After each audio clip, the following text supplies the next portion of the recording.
बड़ी खबर से। छोटे शहर की बड़ी कहानियां। हमने वो देखा जो अनकहा है। अब खबर आपकी उंगलियों पर। खबरों से परे, हर खबर पर हमारा नजरिया। इंडिया टाउन न्यूज, भारत की बात। जनता की आवाज, हमारी मुहिम।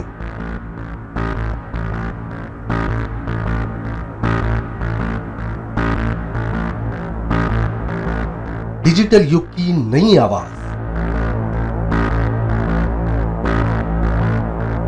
जनता का भरोसा, जनता की जीत, जनता का मत, ये सारी चीजें जब दावे करती है, हारती है, तो ईवीएम पर सवाल क्यों? आपके लिए सबसे बेहतरीन हमारा प्रयास। इस वक्त की सबसे बड़ी खबर आपको बता रहे हैं। इंडिया टाउन न्यूज, भारत की बात। नमस्कार, इंडिया टाउन न्यूज के इस बुलेटिन में आप सभी का स्वागत है और मैं हूं आपके साथ प्रगति ठाकुर। समय है इंडिया टाउन न्यूज में इस वक्त छत्तीसगढ़ की खबरों का। खबरों को विस्तार से देखने के पहले आइए डालते हैं उन खबरों पर नजर जो बनी है इस वक्त की सुर्खियां।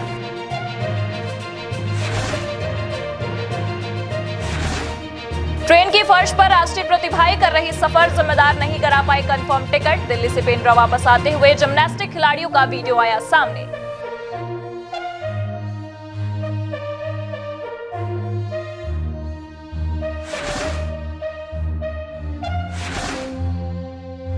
परीक्षा के परिणाम का इंतजार हुआ लंबा। 5 साल बीतने के बाद भी पुलिस भर्ती परीक्षा का नहीं आया रिजल्ट। सैकड़ों की संख्या में इकट्ठा होकर प्रतिभागियों ने निकाला कैंडल मार्च। 2018 में हुई परीक्षा के लिए नई सरकार से गुहार।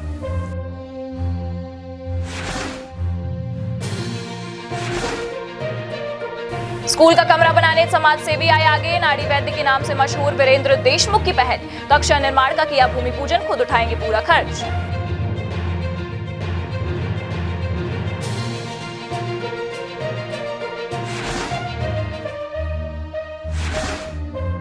खुलते ही लगा बीज संरक्षण केंद्र में ताला। विलुप्त हो रहे अनाजों की प्रजाति को बचाने बनाया गया था बीज केंद्र। प्रशासनिक उदासीनता पर किसानों में मायूसी।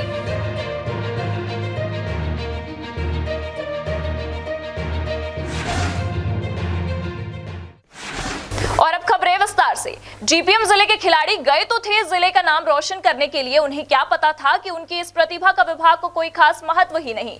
तभी तो इन खिलाड़ियों के साथ खेल हो गया और वापस लौटते समय इनका ट्रेन में आरक्षण नहीं हुआ और इन्हें दिल्ली से पेंड्रा तक की यात्रा बोगी के भीतर फर्श पर बैठकर करनी पड़ी। राष्ट्रीय जिम्नास्टिक प्रतियोगिता में भाग लेने दिल्ली गए छत्तीसगढ़ प्रदेश के 51 खिलाड़ी ट्रेन के फर्श में बैठकर यात्रा कर रहे हैं और जिम्मेदार आराम फरमा रहे हैं। तभी तो इन प्रभारी अधिकारी को इतना समय ही नहीं मिला कि समय पर आरक्षण करा सके।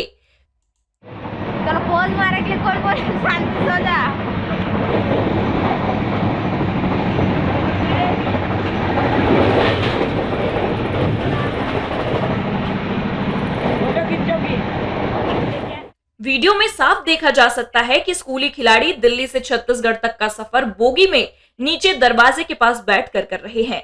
14 से 17 एवं 19 आयु वर्ग के लिए राष्ट्रीय स्तर पर दिल्ली में आयोजित प्रतियोगिता में भाग लेने ये खिलाड़ी गए हुए थे, जो छत्तीसगढ़ संपर्क क्रांति में भेड़ बकरियों की तरह सफर कर रहे हैं। जीपीएम से इंडिया टाउन न्यूज के लिए दया सिंह परिहार की रिपोर्ट।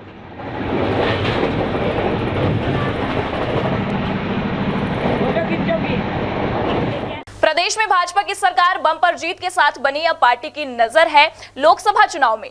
ऐसे में ये जानना जरूरी है कि राज्य के किसानों की पहली पसंद आखिर कौन है।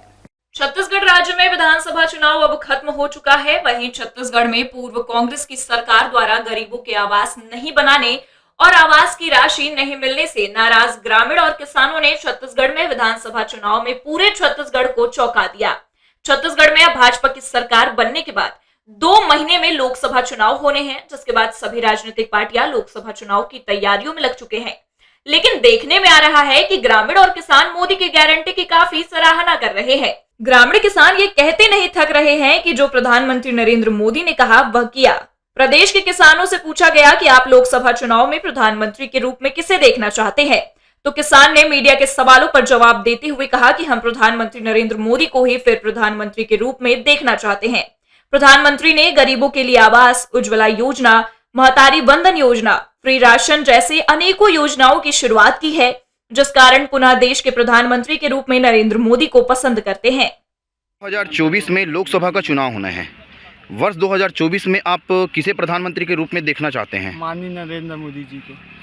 नरेंद्र मोदी जी को क्यों देखना चाहते हैं प्रधानमंत्री के रूप में? उनकी क्या ऐसी किस प्रकार का उन्होंने विकास किया है लोगों के लिए और क्या क्या आपको लाभ मिला है उनका? छत्तीसगढ़ में उन्होंने 18 लाख आवास दिया है और 3100 में धान ले रहे हैं और महिलाओं के 1000 महीना दे रहे हैं और गैस सिलेंडर दे रहे हैं 500 में। और कौन कौन सा आपको उनका लाभ मिला है? किस योजना का लाभ मिला है आपको? मेरे को गैस वाला और धान वाला। धान की खरीदी कितने रुपए में की जा रही है? अभी वर्तमान में 2204 रुपये में। आप नरेंद्र मोदी जी के विकास के कार्यों से कितने खुश हैं? पूरा खुश हूँ मैं 100%। 24 में लोकसभा का चुनाव होना है। प्रधानमंत्री के रूप में आप किसे देखना चाहते हैं? मोदी को। मोदी जी को क्यों देखना चाहते हैं और किस लिए? मोदी जी विकास कर रहा है, आवास बांट रहा है, 3100 में धान ले रहा है। कवर्धा से इंडिया टाउन न्यूज के लिए हिमांशु सिंह ठाकुर की रिपोर्ट।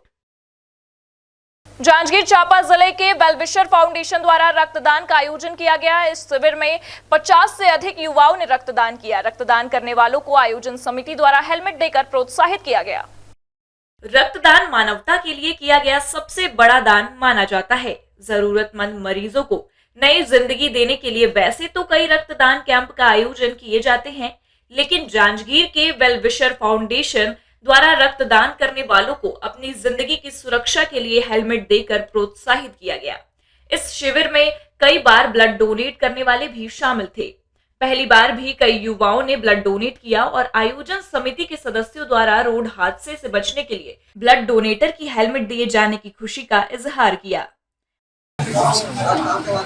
तो कैसा लगता है ब्लड देने के बाद? तो ये देने का मकसद कुछ है? ब्लड डोनेट करने का कोई मकसद है?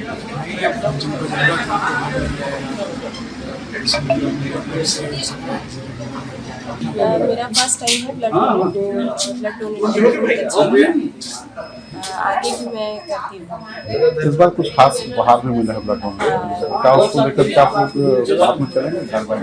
जी, बाइक सेल्फी चलाना है, हेलमेट का यूज करें, ये मैसेज दिया गया है और इसको आयोजन समिति के सदस्यों ने समिति के गठन के साथ ही 50 से अधिक ब्लड कैंप आयोजित करने का दावा किया, लेकिन इस बार इस कैंप में रक्तदाताओं को भी बाइक चलाते समय हेलमेट पहनने का आह्वान करते हुए उन्हें उपहार के रूप में हेलमेट देने की बात की और अपना ब्लड देकर जरूरतमंद मरीजों को जिंदगी देने वाले जागरूक युवाओं को भी अपने वाहन चलाते समय हेलमेट पहनने की सलाह देकर जागरूक किया गया।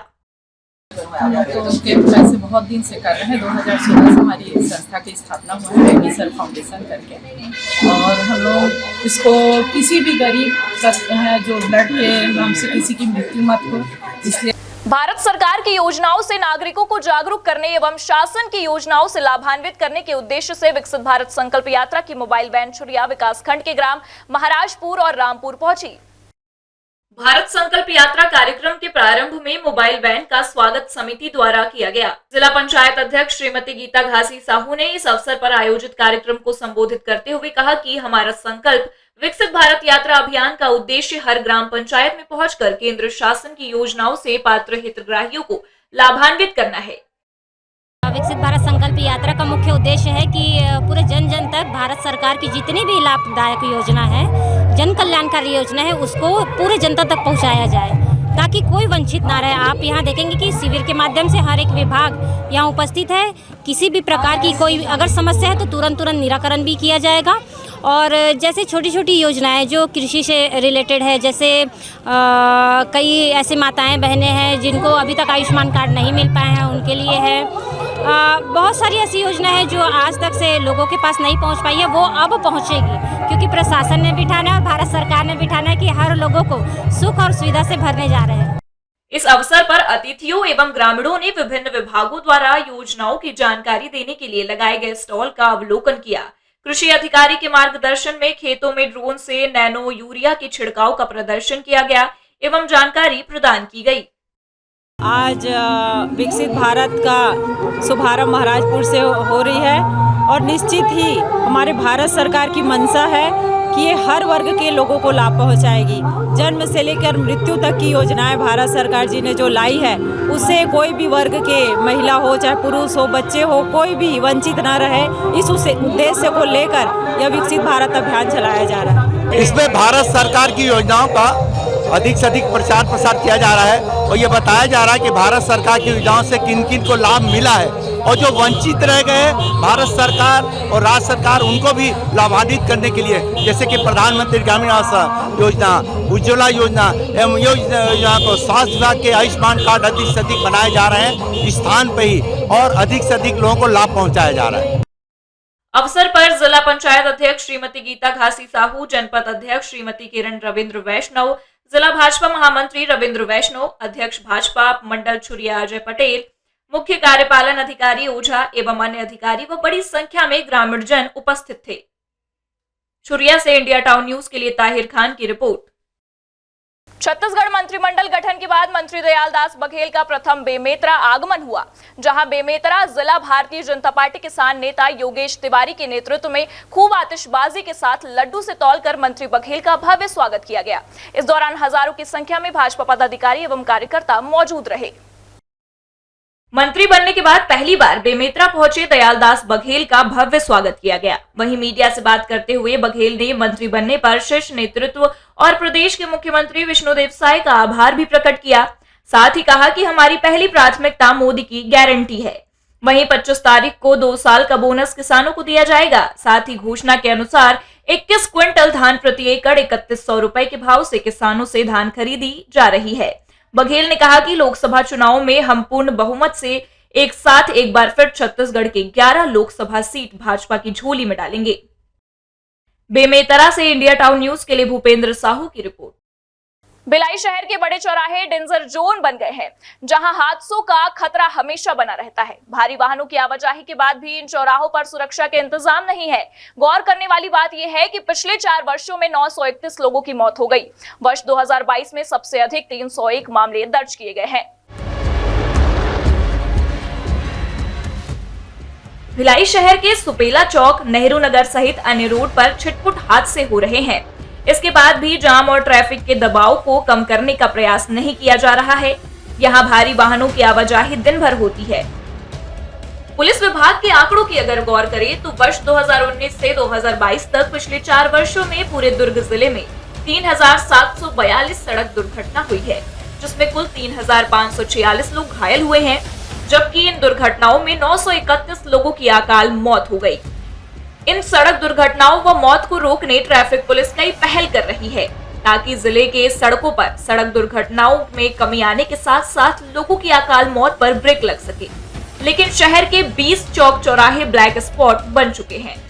दुर्ग जिले में 6 ब्लैक स्पॉट है, जिसमें 4 ब्लैक स्पॉट हाईवे में है। पहला जो है बैंक ऑफ बड़ौदा के पास है, दूसरा डबरापारा है और तीसरा जो ब्लैक स्पॉट है नेहरू नगर गुरुद्वारा के पास है और चौथा ब्लैक स्पॉट है ITI पावर हाउस के पास। क्योंकि अभी चारों जगह में काम निर्माणाधीन काम चल रहा है, कुम्हारी में काम चल रहा है, डबरापारा में काम चल रहा है, तो ये काम पूरा कंप्लीट होने के बाद निश्चित रूप से जो ब्लैक स्पॉट है उसमें काफ़ी हद तक सुधार हो जाएगा। नेशनल हाईवे पर नेहरू नगर गुरुद्वारा से लेकर कुम्हारी टोल प्लाजा तक 20 ऐसे चौक चौराहे हैं जहां हर साल एक्सीडेंट और मौतें हो रही है। इसमें नेहरू नगर गुरुद्वारा चौक, सुपेला चौक, चंद्रा मौर्य चौक, तौन दर्शन मंदिर के पास, टॉकेज के सामने, पावर हाउस चौक, ITI के सामने, खुर्सीपार चौक, डबरापारा चौक, सिरसा गेट चौक, काली मंदिर के सामने चरोदा, SBI के सामने Charoda, GRP Charoda, DMC cutting के पास, केनरा बैंक के सामने, कुम्हारी ओवरब्रिज कुम्हारी, कुंडारी टोल प्लाजा में पिछले 3 साल से लगातार हादसे हो रहे हैं। और डबरापारा का जो ब्लैक स्पॉट है वो 25 दिसंबर तक ये पूरा ब्रिज कंप्लीट हो जाएगा, तो निश्चित रूप से जो दुर्घटना की संभावना ब्लैक स्पॉट में बनी रहती है उसमें इंजीनियरिंग सुधार करने से और एनफोर्समेंट की कार्रवाई करने से उसमें काफ़ी हद तक सुधार हो सकेगा। DSP सतीश ठाकुर ने बताया कि सड़कों पर सड़क दुर्घटना रोकने ट्रैफिक पुलिस लगातार पहल कर रही है। नशे में धुत होकर वाहन चलाने वालों पर कार्रवाई हो रही है। 3 सवारी, बिना हेलमेट, बिना कागजात, सभी पर अभियान चलाकर कार्रवाई कर रहे हैं। वहीं वाहन चालकों को ट्रैफिक नियमों की कड़ाई से पालन करा रहे हैं। दुर्घटनाओं में कमी आए और वाहन चालक सुधरे, इसके लिए लाइसेंस निरस्तीकरण की प्रक्रिया भी अपनाई जा रही है। चौराहों पर ट्रैफिक जवान भी तैनात किए गए हैं। यातायात विभाग एक तरफ जहां लगातार कोशिश कर रहा है, वहीं हमारी भी जिम्मेदारी है कि हम नियमों का पालन कर होने वाली दुर्घटनाओं को कम करने में मदद करें, क्योंकि हमारी जान इसलिए अनमोल है कि हमारा घर पर कोई इंतजार कर रहा होता है। भिलाई से इंडिया टाउन न्यूज के लिए सोमनाथ साहू की रिपोर्ट। वक्त हो चला एक ब्रेक का। ब्रेक के बाद देखेंगे देश प्रदेश से जुड़ी कुछ और खबरें। मिलिए सबसे बड़ी खबर से। छोटे शहर की बड़ी कहानियां। हमने वो देखा जो अनकहा है। अब खबर आपकी उंगलियों पर। खबरों से परे, हर खबर पर हमारा नजरिया। इंडिया टाउन न्यूज, भारत की बात। जनता की आवाज हमारी मुहिम।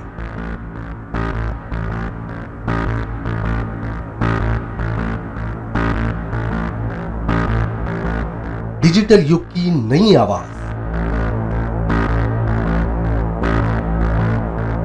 जनता का भरोसा, जनता की जीत, जनता का मत, ये सारी चीजें जब दावे करती है, हारती है, तो ईवीएम पर सवाल क्यों? आपके लिए सबसे बेहतरीन हमारा प्रयास। इस वक्त की सबसे बड़ी खबर आपको बता रहे हैं। इंडिया टाउन न्यूज, भारत की बात। ब्रेक के बाद आप सभी का स्वागत है। छत्तीसगढ़ में फसलों की विलुप्त होती प्रजाति को संरक्षित करने के लिए सरकार समय समय पर कई योजनाओं को लेकर आई, लेकिन सूरजपुर में प्रशासनिक उदासीनता के कारण अब सरकार की इस मंशा पर पानी फिरता नजर आ रहा है। कैसे प्रशासनिक उदासीनता सरकार के मंसूबे पर पानी फेर रही है, देखिए इस पर एक खास रिपोर्ट।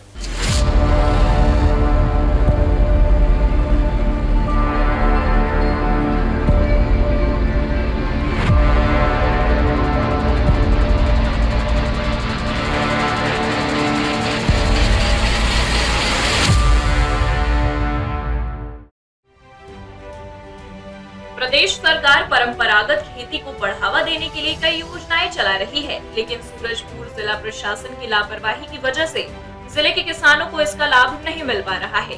दरअसल लगभग 2 साल पहले जिला प्रशासन और कृषि विभाग के द्वारा जिले के किसानों को परंपरागत खेती को बढ़ावा देने के लिए पुरखौती बीज संरक्षण केंद्र खोला गया था, लेकिन उद्घाटन के 1 महीने बाद से ही इस केंद्र पर ताला लटका हुआ है, जिसको लेकर किसान निराश है। इस केंद्र के खुलने के बाद से किसानों को काफी उम्मीदें थी, लेकिन इस बीज बैंक के बंद होने के कारण अब जिले के किसान पुरखौती बीज संरक्षण केंद्र को फिर से खोलने की मांग कर रहे हैं।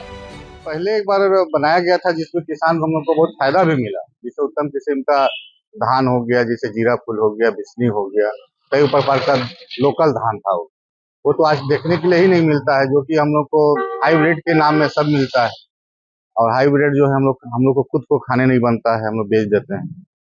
यही चल रहा है, जो कि अगर हो जाए उत्तम किस्म का धान का बीज मिल जाए तो हम किसान को अच्छा खाने मिलेगा और गांव वाले को भी अच्छा स्वास्थ्य होगा। कृषि विभाग के द्वारा खोला गया था, लेकिन अब वो बंद है। हम लोग का चाहना यह है खेती किसान जितने भी करते हैं उसको दोबारा खोला जाए और उसका लाभ मिले हम लोग को। ये कृषि विभाग से खोला गया था बीज बैंक, काफी मदद हो रहा था, अब ये बंद है, इसको दोबारा चालू करा जाए, तब किसानों का अच्छा फायदा होगा। किस तरह के बीज रहते थे इसमें? अच्छे किस्म के बीज था, बहुत अच्छा किसानों को अच्छा पैदावार मिल रही थी उससे।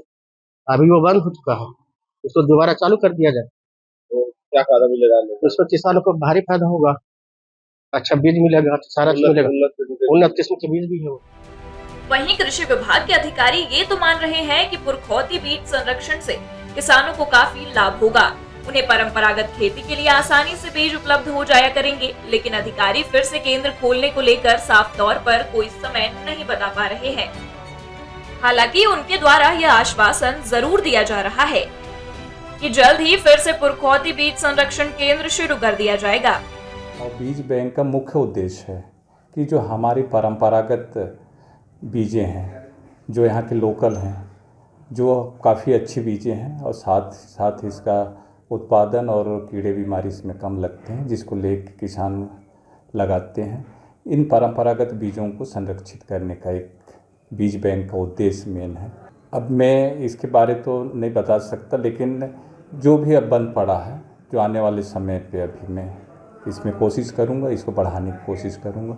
ज़िले में जितने संरक्षित जो हमारे बीज हैं, परंपरागत बीज हैं, उसको संग्रहित करके किसानों के बीच में इसका प्रचार प्रसार करने की कोशिश रहेगा। ये मेरे नॉलेज में आया है कि इस तरह से एक बीज बैंक बनाया जो काफ़ी अच्छा यहाँ पे उपयोगी भी हुआ था, लेकिन 3 कारणों से अभी बंद है। वो हम एग्रीकल्चर डिपार्टमेंट से जानकारी लेकर के इसको हम एक्टिवेट करेंगे कि ये और भी लोगों को, किसानों को इससे फायदा मिले। जहां एक और राज्य सरकार और प्रदेश के मुखिया किसानों को लेकर बेहद संवेदनशील रहते हैं, वहीं जिला प्रशासन और कृषि विभाग की लापरवाही की वजह से सूरजपुर के किसानों को परंपरागत खेती से वंचित रहना पड़ रहा है। बहरहाल अब देखने वाली बात होगी कि परंपरागत खेती को बढ़ावा देने के लिए खोला गया बीज बैंक फिर से कब तक शुरू हो पाता है। सूरजपुर से इंडिया टाउन न्यूज के लिए एजाज अहमद की रिपोर्ट।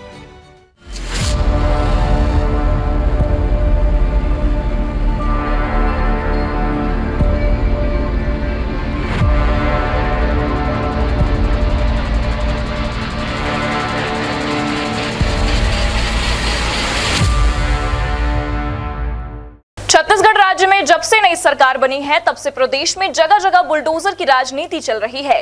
कहीं नए निर्माण कार्य के लिए बुलडोजर चल रहे हैं तो कहीं अतिक्रमण हटाने के लिए बुलडोजर चल रहे हैं। ऐसा ही एक मामला नगर पंचायत पलारी में देखने को मिला है, जहां स्थानीय कब्रिस्तान में वर्षों से नगर के विभिन्न समुदाय के लोग अपने मृतक परिजनों का जमीन में दफन कर अंतिम संस्कार करते हैं। स्थानीय कब्रिस्तान में हो रहे अतिक्रमण को देखते हुए नगर पंचायत के द्वारा बाउंड्री वॉल अहात निर्माण का कार्य करवाया जा रहा था, जिसके लिए दर्जन भर से अधिक गड्ढे खोदे गए थे। वहीं कुछ गड्ढे खोदते समय वर्षों से दफन कंकाल बाहर निकल आए, जिसे ठेकेदार द्वारा लापरवाही पूर्वक इधर उधर बिखरा दिया गया था। यह बात जब स्थानीय सतनामी समाज के लोगों को पता चली तो वे गुस्से में आकर कब्रिस्तान में विरोध करने लगे।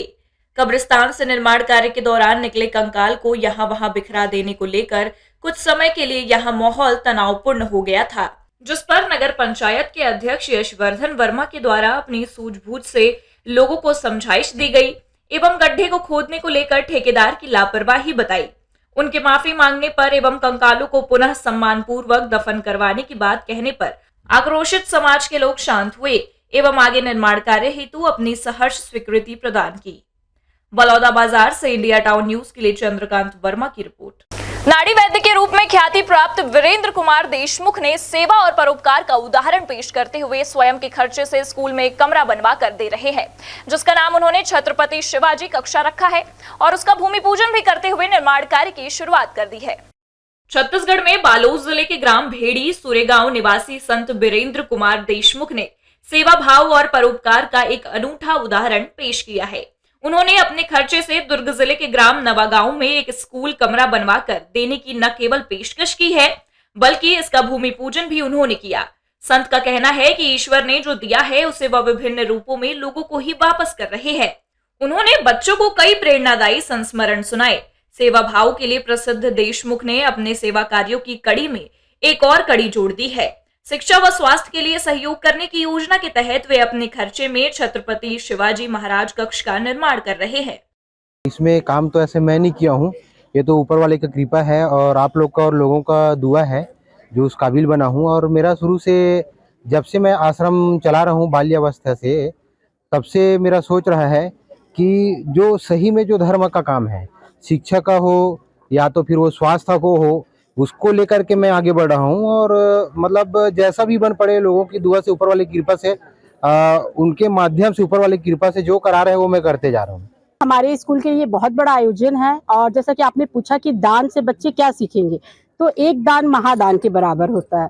और बच्चों में ये दान की जो प्रवृत्ति है ये उनको ये सिखाएगी कि हमें, जब हम अभी तो खैर तो ये अभी छोटे हैं, जब ये बड़े होंगे तो इनके अंदर भी ये प्रवृत्ति आएगी और ये भी कहीं ना कहीं जैसे अगर इस लायक होंगे तो ये छोटा, चाहे बड़ा नहीं लेकिन छोटा दान तो करेंगे तो ये इस सीख आएगी। और रही बात हमारे लिए, तो बैठने की यहाँ व्यवस्था नहीं थी सर बच्चों के लिए, तो एक बहुत बड़ा सभागार बन रहा है और इससे बच्चे लाभान्वित भी होंगे, हम भी लाभान्वित होंगे, हमारे बच्चे भी, और साथ में जो ग्रामीण है या कोई कार्यक्रम होगा स्कूल को तो इससे बहुत बड़ा लाभ होगा हमारे स्कूल। बालोद से इंडिया टाउन न्यूज के लिए खिलावन चंद्राकर की रिपोर्ट।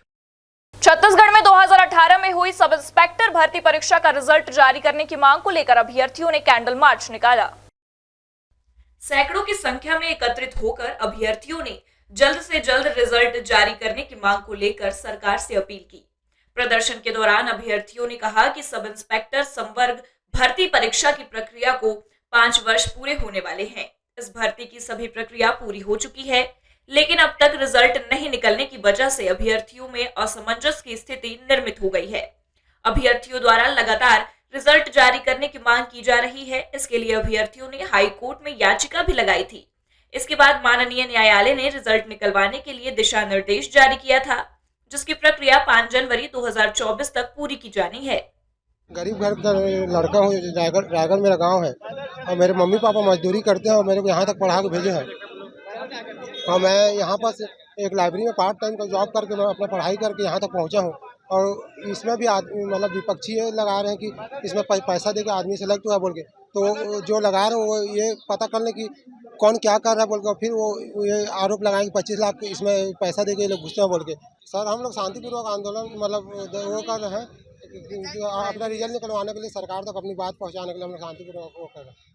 बता दें कि छत्तीसगढ़ में सब इंस्पेक्टर, सूबेदार और प्लाटून कमांडर के 655 पदों में भर्ती के लिए अगस्त 2018 को विज्ञापन जारी किया गया था, जिसे 2021 में वृद्धि कर 975 किया गया और अलग अलग चरणों में भर्ती की प्रक्रिया को पूर्ण किया जा चुका है। लेकिन रिजल्ट नहीं निकलने की वजह से अभ्यर्थी अभी भी अधर में लटके हुए हैं। बिलासपुर से इंडिया टाउन न्यूज के लिए दिलीप अग्रवाल की रिपोर्ट। जिले के सिमगा क्षेत्र के विश्रामपुर गणेशपुर गांव में लंबे समय से गौवध का खेल चल रहा है। राज्य में सत्ता बदलते ही प्रशासनिक कार्यवाही भी बदलने लगी है।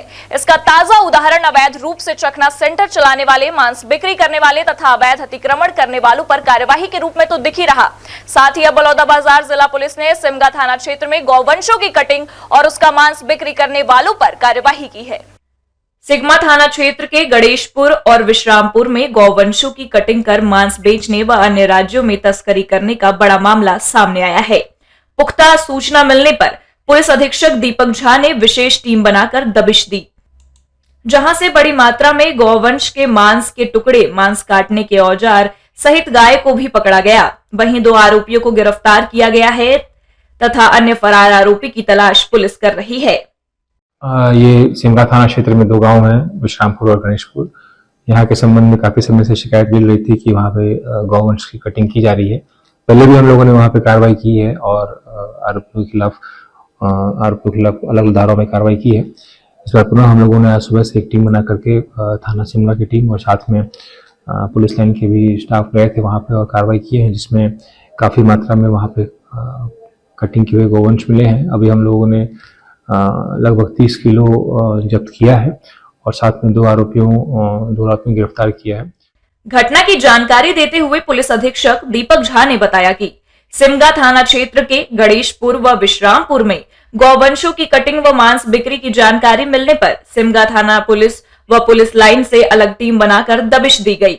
इसके बाद घटना स्थल से गौवंश के कटे हुए अंगों के साथ मांस मिले, जिस पर कार्यवाही करते हुए 2 आरोपियों याकूब मसीह व योहान मसीह निवासी गणेशपुर को गिरफ्तार किया है। वहीं मांस बिक्री में अन्य राज्यों के आरोपी भी संलिप्त होने की जानकारी मिली है। इस कार्य में संलिप्त अन्य लोगों को भी शीघ्र गिरफ्तार किया जाएगा। आरोपियों पर अभी पशु क्रूरता अधिनियम व अन्य धाराओं के तहत कार्यवाही की गई है। यह आगे भी जारी रहेगी। और इसमें हम लोगों ने कृषि प्रोडक्शन अधिनियम और पशु क्रूरता अधिनियम, साथ में आईपीसी की धारा 429 और 34 लगाकर उनके खिलाफ कार्रवाई की जा रही है। हमारे पास जो सूचना थी उसमें काफी सारे नाम थे और इसे बताया जा रहा है कि इसकी जो कट करके तस्करी की जा रही है वो बाहर भी, राज्य के बाहर के भेजी जा रही है और राज्य में भी अलग अलग प्रांतों में भेजी जाती है। तो निश्चित रूप से उन सभी एंगल पर विवेचना की जाएगी और ऐसे कोई गिरोह के संबंध में जानकारी प्राप्त होगी तो उनके खिलाफ भी कार्रवाई की जाएगी।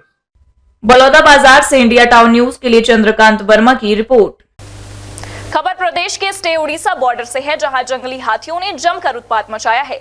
करीब 40 की संख्या में जंगल से निकलकर सिकासेर, जो कि प्रदेश की सीमा से लगा उड़ीसा क्षेत्र है, हाथियों का दल पहुंचा और जमकर उत्पात मचाते हुए फसलों को बर्बाद करने के साथ ही खेती की रखवाली कर रही महिला पर आक्रमण कर दिया और उसे मौत के घाट उतार दिया। हाथी के हमले से महिला के टुकड़े हो गए। मृतक महिला का नाम रस्मूबाई बताया जा रहा है, जो खुड़ू गाँव की रहने वाली थी। राजिम के आरटीआई कार्यकर्ता विनीत पारख ने नगर पंचायत राजिम पर एक और भ्रष्टाचार करने व शासन के पैसों का बंदरबाट करने का दावा करते हुए एक बड़ा आरोप लगाया है। आरटीआई कार्यकर्ता के अनुसार उन्हें सूचना के अधिकार के तहत जानकारी मिली है, जिसमें नगर में लगाए गए ट्यूबलाइट में ठेकेदार के द्वारा गुणवत्ताहीन सामग्री का प्रयोग किया है और समय सीमा पूर्ण होने के बावजूद अभी तक कार्य अधूरा पड़ा हुआ है। साथ ही बिना गुणवत्ता जांच रिपोर्ट के ठेकेदार को 30 लाख रुपए के कार्य में 26 लाख रुपए का भुगतान भी कर दिया गया है, जबकि गुणवत्ता जांच रिपोर्ट आए बिना किसी भी कार्य में कोई भुगतान नहीं करने का शासन के द्वारा निर्देश दिया गया है, जिसका कड़ाई से पालन भी करने की बात कही गई है। साथ ही ठेकेदार के द्वारा एस्टीमेट से बाहर काम किया गया है, जो कि जांच का विषय है। ये 13/1/2023 का ये स्ट्रीट लाइट का कार्यादेश है। इसमें 4 महीने के अंदर क्या बोलते काम कंप्लीट होने का इसमें समय सीमा था, बट काम अभी तक कंप्लीट नहीं हुआ। ये सबसे बड़ा जांच का विषय है। उससे बड़ा मुद्दा ये उठता है कि भाई यहाँ पर गुणवत्ता जांच की रिपोर्ट मैंने सूचना के अधिकार के अंतर्गत मांगी थी, ये मेरा नाम है, इस तारीख को मेरा आवेदन उसमें लगाया गया था। अभी तक के इसमें यह बताया गया है कि इस कार्यालय में उपलब्ध दस्तावेज के आधार पर निरंक है। इसमें गुणवत्ता जांच की रिपोर्ट अगर नहीं है तो पेमेंट कैसे हुआ? इसमें जो संबंधित अधिकारी और कर्मचारी इसमें अगर पेमेंट करने में साथ दे रहे हैं तो उसमें तुरंत जांच कर कार्रवाई की मांग करता हूँ। वहीं पूरे मामले पर सीएमओ नगर पंचायत राजिम अशोक सलामे का कहना है कि गुणवत्ता जांच रिपोर्ट अभी तक नहीं आई है और भुगतान ठेकेदार को किया गया है। कार्य में अनियमितता की जांच कराई जाएगी। गरियाबंद से इंडिया टाउन न्यूज के लिए नीरज शर्मा की रिपोर्ट। खैरागढ़ थाना क्षेत्र के अंतर्गत हुई चोरी के मामले में शामिल 2 आरोपियों को पुलिस ने गिरफ्तार किया है। खैरागढ़ के पिपरिया निवासी ठेकेदार गिरिवर पटेल ने शिकायत दर्ज कराई थी कि मकान निर्माण का ठेके का काम करने के दौरान मजदूरों द्वारा रखे हुए 1 नग कटर मशीन, 10 नग स्लैब प्लेट, सेंटरिंग शिकंजा, 10 नग सहित अन्य सामान की चोरी हो गई थी, जिसकी शिकायत के बाद पुलिस ने 2 आरोपियों को गिरफ्तार कर जेल भेज दिया है। खैरागढ़ से इंडिया टाउन न्यूज के लिए तुलेश सिन्हा की रिपोर्ट। ये थी अब तक की खबरें। अब मुझे दीजिए इजाजत, लेकिन आप अपने पसंदीदा न्यूज चैनल को लाइक, शेयर और कमेंट्स करना ना भूलें। साथ ही पल पल की खबरों और मनोरंजन के साथ ही देश प्रदेश की जानकारियों के लिए आप जुड़े रहिए इंडिया टाउन न्यूज के साथ। नमस्कार। मिलिए सबसे बड़ी खबर से। छोटे शहर की बड़ी कहानियां, हमने वो देखा जो अनकहा है। अब खबर आपकी उंगलियों पर, खबरों से परे, हर खबर पर हमारा नजरिया। इंडिया टाउन न्यूज, भारत की बात।